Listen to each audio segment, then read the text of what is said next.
Akkam jirtu kabajamtoota dhaggeeffattoota keenya kun qophii mudannoo torbanitti al tokko isiniif dhiyaatudha. Akkuma argaa jirtan faarfattoota bebbeekamoo qabadhee isiniif dhiyaadheera. Isaa wajjin wal baruudhaan sana booddee gara qophii keenyatti turra. Yeroon kun yerootti keessummoota keenya wajjin wal isin barsiisudha. Obboleessa koo isa fuulduraarraan ka'a. Faarfataa Caalaan jedhama. Faarfataa Eeliyaas jedhama. Faarfataa Iyyaasuun jedhama. Faarfataa Araarsaan jedhama. Akkuma argitan keessummoota keenya wajjin wal bartanii jirtu. Yeroo ammaa kana immoo faarfataa Caalaa irraa ka'uudhaan mudannoo isaa nutti himuudhaan yeroo itti jalqabnu ta'a nu waliin tura. Ishii tolee mudannoon gaa iddoo adda addaatti nu mudata. Achi keessaa duri ture. Mana warra boo'ichaa yookiin immoo golobee jedhanii isa darabee maatiitiif hin naqee gaafa naqu akka tasaa ta'ee wayyaa gurraacha hidhadheera. Shurraaba gurraacha surree gurraacha hidhadheen jira. Akka tasaa ta'ee warra boo'ichaa sana bukkeen taa'ee jira. Namoonni gaafa dhufanii eebbisanii anaafis maallaqa kennanii bahanii jechuudha. Maallaqicha fudhadhee galee shaayii ittiin dhuge.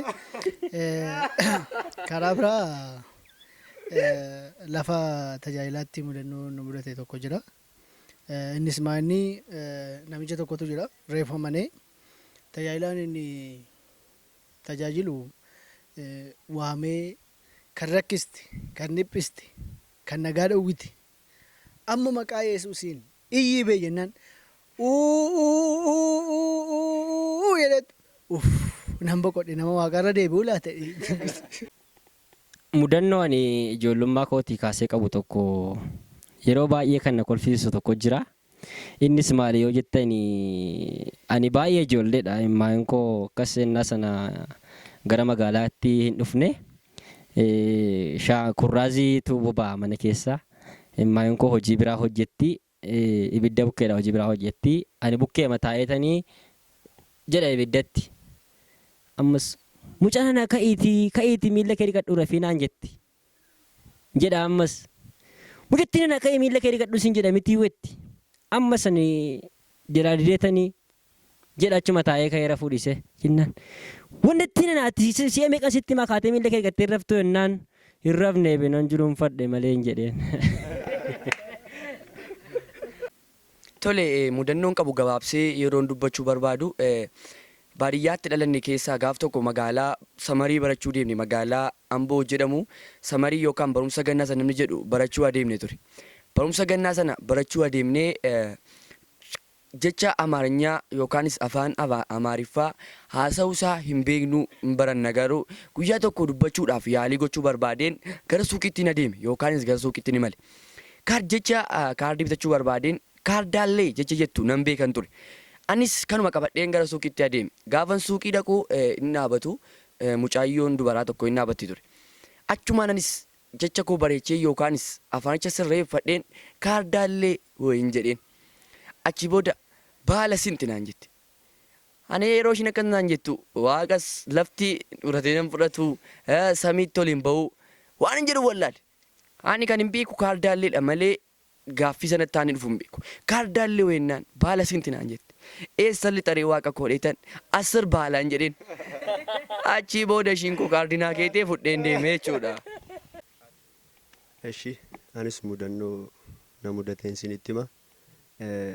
Guyyaa tokkoon yeroon ijoollee turetti jechuudha. Mana akkoo kootiin deeme.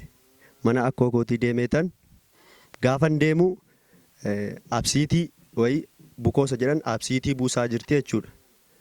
Achi natti kenniteetu buna deemuu barbaadde. Amma dhufutti mee ishii kana naa sochoosi jetteetu bukoo bishaan ho'aatti naqxeetu buna deemte jechuudha.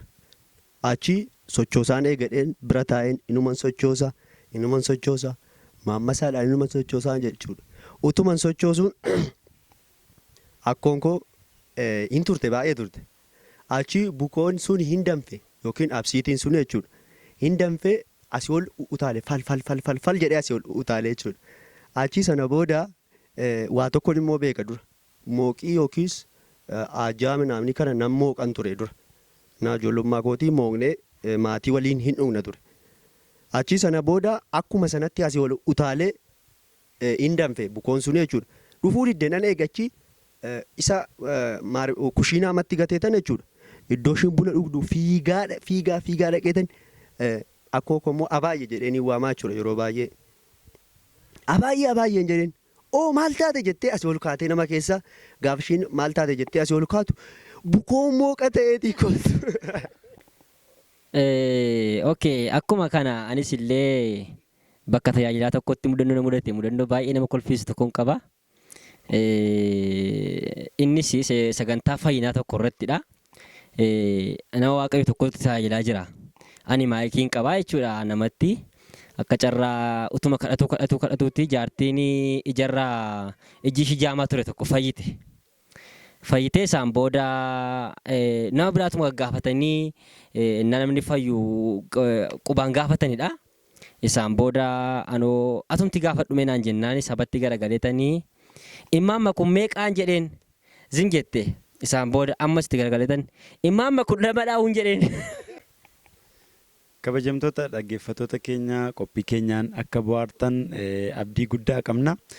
Asumaan keessummoonni keenya atis mudannoo qabdu nuu himi jedhanii natti bubbu'aatii jiru. Haa ta'u anis mudannoo tokko nan qaba ture. Yeroo ijoollummaa koo turetti hiriyaa koo tokko innis maqaansaa Eeliyaas jedhama. Garuu maqaansaa Guchee jennee ni waamnaani. Kan nuti dhalanne tibbuma tokkorradha hiriyaadha jechuudha. Garuu narra waa hin beekaa ijoolleedha waan taaneef jechuudha. Guyyaa tokko mana humtuu hin jiru obboleessa koo isa tokkoon